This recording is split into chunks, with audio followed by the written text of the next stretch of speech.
दोस्तों नमस्कार, मैं हूं राकेश कुमार। आप देख रहे हैं मत अभिमत। मित्रों, 17वीं पीटी बीपीएससी एग्जाम जो हुआ था उसको लेकर जो आंदोलन चल रहा है, जो विरोध चल रहा है, वो अभी भी जारी है और यह और मजबूत होता जा रहा है। उसके पीछे कारण यह है कि कल जब आंसर की बीपीएससी द्वारा जारी किया गया, उसके बाद जो सेकेंड फेज का मतलब मेरा यहाँ है कि जो री एग्ज़ाम हुआ था बापू सभागार के केंद्रों का, उन लोगों में से भी जो अभ्यर्थी हैं वो इसमें शामिल होने लगे हैं, क्योंकि उनको लग रहा है कि उनके साथ भी कहीं ना कहीं ज़्यादती हो रही है। मतलब यह जो आंदोलन है वो और मजबूत होता जा रहा है। दूसरी बात यह है कि इसको लेकर कोर्ट में भी कई मामले जा चुके हैं। हालांकि सुप्रीम कोर्ट ने, आपको याद होगा कि सुप्रीम कोर्ट में जब इसको लेकर याचिका दायर की गई थी तो सुप्रीम कोर्ट ने कहा था कि आप हाई कोर्ट में जाइए। तो हाई कोर्ट में भी पप्पू कुमार नामक एक अभ्यर्थी ने याचिका दायर कर दी है और वहाँ भी दावा किया जा रहा है उनके अधिवक्ताओं द्वारा कि हर हाल में ये परीक्षा रद्द होगी। सारे सबूत हमारे पास उपलब्ध हैं। इन सारे चीज़ों की बात करेंगे, लेकिन शुरू करते हैं हम कि 2 बार परीक्षा हुई थी। प्रथम परीक्षा जो हुई थी वो 13 दिसंबर को हुई थी और उसमें बापू सभागार जो परीक्षा केंद्र था वहाँ गड़बड़ी पाई गई, जिसके चलते फिर री एग्ज़ाम 4 जनवरी को वहाँ लिया गया। अब इन दोनों ही परीक्षाओं का आंसर की जारी किया जा चुका है और आंसर की आने के बाद जो बीपीएससी की कई चीज़ें सामने आ जाती हैं। जैसे इसमें 3 ऐसे प्रश्न हैं जिनको रद्द कर दिया गया है और ये प्रश्न 13 तारीख वाले परीक्षा का, मतलब प्रथम बार जो परीक्षा हुआ था उसका नहीं है। ये है सेकंड जो परीक्षा हुआ था, री एग्ज़ाम हुआ था बापू सभागार में, परीक्षा केंद्र जो है वहाँ, उसमें मतलब 4 जनवरी वाले परीक्षा के 3 प्रश्नों को रद्द कर दिया गया है और बीपीएससी द्वारा कहा गया है कि इसका जो अंक है वो सारे लोगों को दिया जाएगा। अब देखिए, फिर यहाँ एक कंट्राडिक्शन पैदा हो गया है कि वैसे लोग जो अयोग्य हो गए उनको भी यह 3 नंबर मिलेगा। आपको बता दें कि जो ये प्रश्न हैं ये क्या है। प्रथम प्रश्न जो था वो उसमें था कि कर्क रेखा बिहार से गुजरती थी, यह प्रश्न था। तो यह है कि बिहार में सन 2000 के पूर्व बिहार में कर्क रेखा गुजरती थी, लेकिन जब झारखंड का बंटवारा हो गया उसके बाद वो कर्क रेखा अब बिहार से नहीं गुजरती है, झारखंड से गुजरती है। तो इसमें जो ऑप्शन दिए गए थे वो टोटली गलत थे और इसको लेकर यह जो प्रश्न था इसको रद्द कर दिया गया। अब इसमें कई सेट थे, तो किस सेट में ये कौन सा नंबर का क्वेश्चन था यह भी बताते हैं। सेट आई में ये क्वेश्चन नंबर 13 था, सेट जे में ये क्वेश्चन नंबर 5 था, सेट के में ये क्वेश्चन नंबर 28 था और सेट एल में ये क्वेश्चन नंबर 20 था। उसी तरह दूसरा जो क्वेश्चन रद्द किया गया है उसमें है कि उत्तराखंड से अलग होने के बाद उत्तर प्रदेश में बर्फबारी, तो इसमें है कि बर्फबारी नहीं हुई कभी और इसमें जो विकल्प था यह भी गलत था। और यह जो क्वेश्चन था सेट वाइज वह था सेट आई में 79, क्वेश्चन नंबर 79, सेट जे में क्वेश्चन नंबर 88, सेट के में क्वेश्चन नंबर 93 और सेट एल में क्वेश्चन नंबर 10। और तीसरा क्वेश्चन जो रद्द किया गया है वो 2023 में जनगणना को लेकर था। इस पर आयोग का कहना है कि 2023 में कोई जनगणना नहीं हुई है।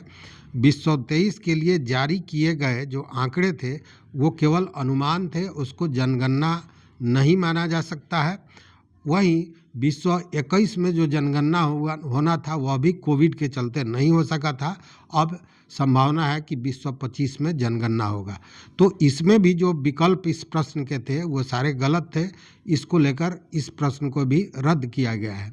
इसमें सेट वाइज जो क्वेश्चन नंबर है वो मैं बताऊं कि सेट आई में ये क्वेश्चन नंबर 91 था, सेट जे में क्वेश्चन नंबर 82 था, कि सेट के में ये क्वेश्चन नंबर 97 था और सेट एल में ये क्वेश्चन नंबर 8 था। अब ये कीवर्ड जारी हो गया है और ये कहा गया है कि अगर जो प्रश्न है, इस पर कोई आपत्ति देना चाहते हैं तो पूरे साक्ष्य और विश्लेषण के साथ, विवरण के साथ इसमें आप आपत्ति दर्ज कर सकते हैं और इसके लिए 16 जनवरी तक का समय दिया गया है। उसके बाद ही इसकी जांच की जाएगी। वहीं यह भी कहा जा रहा है कि जो रिजल्ट है इसका, ये रिजल्ट फरवरी में आ जाएगा, जारी कर दिया जाएगा और उसके बाद तुरंत मेंस की परीक्षा भी ली जाएगी। ये मतलब बीपीएससी अपनी तैयारी में लगा हुआ है। आपको बता दें कि बीपीएससी में इस बार जो पदों की संख्या थी वह इतिहास में ऐसा कभी नहीं रहा है। पहली बार 1957 पद था जो अब बढ़कर 2035 पद हो गया है और इसी के अगेंस्ट इन्हीं पदों के लिए यह बीपीएससी की 17वीं पीटी परीक्षा हुई थी, जिसको लेकर ये बवेला चल रहा है। इसको लेकर आपको बताएं कि पप्पू कुमार नामक एक व्यक्ति ने बाज़ाब्ता केस भी किया है और इसमें जो वरिष्ठ अधिवक्ता हैं हाई कोर्ट के वाईबी गिरी, उनका कहना है कि हर हाल में ये परीक्षा रद्द होगी, हमारे पास वो सारे सबूत उपलब्ध हैं। इसमें जुड़े हुए हैं प्रणव कुमार नाम के भी अधिवक्ता।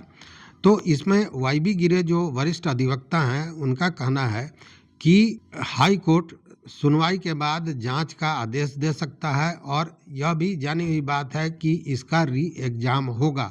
मतलब ये दावा वो अपने अनुभव पर कर रहे हैं। उन्होंने कहा कि सबूत है कि कैसे परीक्षा के दौरान माइक्रो लॉगिंग साइट एक्स पर जो प्रश्न पत्र थे वो जारी होने लगे थे, वो आने लगे थे। उन्होंने यह भी कहा, दावा किया कि ऐसा नहीं है कि लोगों को जानकारी नहीं है, सरकारी एजेंसियां भी इन चीज़ों को समझ रही है, जान रही है, लेकिन नीतीश कुमार तक इन चीज़ों को पहुंचने ही नहीं दिया जा रहा है, जिसके चलते ये सारी बातें हो रही हैं। तो उनका दावा है कि ये री एग्ज़ाम होगा ही, वो सारे सबूत उनके पास उपलब्ध हैं और हाईकोर्ट सुनवाई करने के बाद जांच कर इसकी जांच का आदेश दे सकता है और उसके बाद री एग्ज़ाम की बात भी आ सकती है। यह वाईबी गिरी वरिष्ठ अधिवक्ता का कहना है। वहीं जब उनसे पूछा गया, चूँकि वो पीके का जो मामला, प्रशांत किशोर का जो मामला था, उसमें भी अधिवक्ता थे, तो उनमें उसके बारे में जब पूछा गया तो उन्होंने बज़ाब्ते एक अपने इंटरव्यू में कहा कि पीके को पुलिस डराने की कोशिश कर रही है, जो गलत है। पीके डरने वाले नहीं हैं, उनके साथ सारे लोग हैं, चूँकि वो बिहार और बिहार के बच्चों के लिए, युवाओं के लिए काम कर रहा है। हाँ, एक शंका उन्होंने जताई कि धरना स्थल पर जो पुलिस ने चीज़ों को जब्त किया था, उसकी जब्ती सूची अभी तक नहीं दे रही है।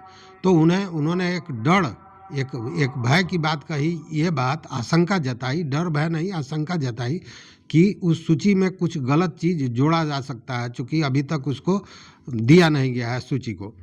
वहीं आपको बता दें कि ये जो हमने कहा कि ये जो आंदोलन है वो और भी तेज होता जा रहा है, उसका कारण तो एक तो ये है कि जब ये आंसर की आया, उसके बाद 4 जनवरी को जो परीक्षार्थी परीक्षा दिए थे, उन दोबारा री एग्ज़ाम दिए थे, उनके मन में भी यह भय हो गया कि कहीं ना कहीं उनके साथ भी गड़बड़ी हो रही है। ये 3-3 क्वेश्चन जो रद्द किया जा रहा है, ये सारी चीज़ें कहीं ना कहीं भ्रम पैदा कर रही है और वो लोग जो अब तक आंदोलन से अलग थे वो अभी आंदोलन के साथ जुड़ने लगे हैं। दूसरी बात कि सरकार की ओर से भी पहली बार स्पष्ट कोई बयान आया है और ये बयान किसका है, तो एक महत्वपूर्ण मंत्री का है जो राजस्व एवं भूमि सुधार मंत्री भी हैं और भाजपा के प्रदेश अध्यक्ष भी हैं, दिलीप जायसवाल। उन्होंने अपने वक्तव्य में कहा था कि इसकी जांच कराई जा रही है, जांच के बाद अगर गड़बड़ी पाई जाती है तो इस परीक्षा को रद्द किया जा सकता है। पहली बार इस तरह की स्पष्ट बात आई। साथ में यह भी कहा कि अभी सरकार ने इसको लेकर कोई फैसला नहीं किया है। हालांकि पिछले दफ़ा आपने देखा होगा कि जो डिप्टी सीएम हैं सम्राट चौधरी, उन्होंने गोल मटोल जवाब दिया था, कहा था कि ये सारी चीज़ें बीपीएससी पर छोड़ी गई है, सरकार को इससे कोई लेना देना नहीं है, सारा अधिकार बीपीएससी के पास है। तो जब बीपीएससी पर ही गड़बड़ी का आरोप है और उसी पर सारा चीज़ ठोक दिया गया, दे दिया गया, तो क्या होना है आप समझ रहे हैं। तो ये सारी चीज़ें थी। दूसरी ओर आंदोलन 12 तारीख को भी बिहार बंद का आंदोलन का आह्वान किया गया है और ये आह्वान पप्पू यादव ने किया है, जिसमें उनका दावा है कि राजद व अन्य जो महागठबंधन के घटक दल हैं सारे लोग शामिल होंगे। इसके पूर्व भी कांग्रेस और लेफ्ट के लोग राज्यपाल से मिले हैं, पप्पू यादव राज्यपाल से मिले हैं और उन लोगों ने मांग की थी कि किसी हाईकोर्ट के जज के देखरेख में जांच कराई जाए।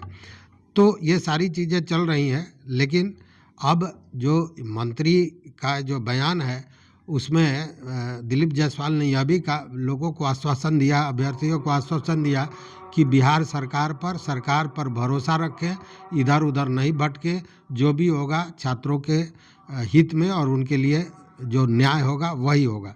लेकिन अब देखने वाली बात है कि कोर्ट भी बहुत जल्द इसकी सुनवाई कर लेगा। कोर्ट क्या कहता है यह भी एक महत्वपूर्ण मुद्दा है। दूसरी बात कि अभी तक प्रशांत किशोर अनशन उनकी जारी है, हालांकि वो आईसीयू में है, हॉस्पिटलाइज्ड है, लेकिन उनका जो अनशन है वो जारी है।